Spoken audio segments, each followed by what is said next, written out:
Good afternoon. My name is Sara Jamil, and for my paper for STS, I will be talking about the right of abortion and why women should be given this right.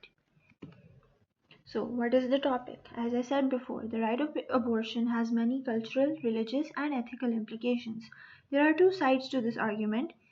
One is the conservative approach, which says that it should not be allowed and is considered a great sin, while the more liberal aspect is that it should be allowed and women should have the right to decide whether they want the child or not. In Pakistan, from a societal perspective, it is not allowed and it is considered taboo even talking about it.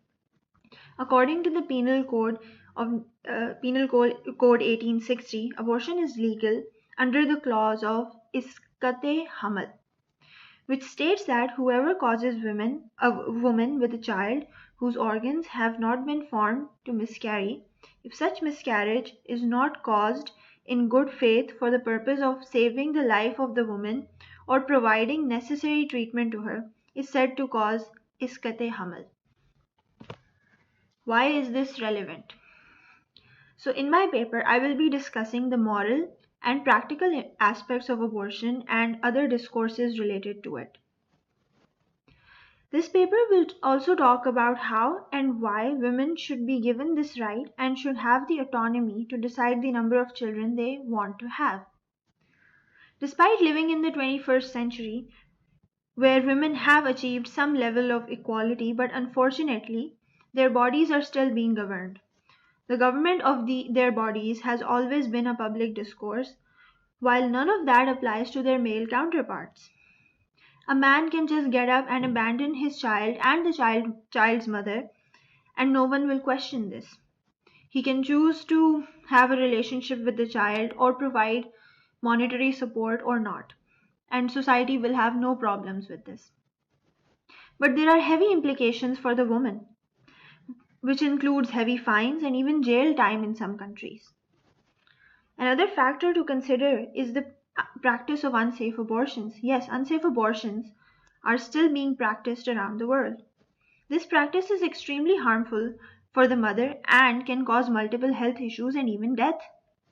With societal problems like these, young girls are forced into motherhood without the proper mental and physical tools to raise a child. This in turn causes multiple levels of generational trauma. In addition to this, rape is still a global problem. With no access to Plan Bs and safe abortions, women are forced to raise a child they did not want in the first place. No compensation is given to the woman in terms of benefits or monetary value from the government or society in general. Another problem that she has to face here is pressure from society. This decreases her employability and credibility as a person. She is judged in all aspects of her life because of one particular factor.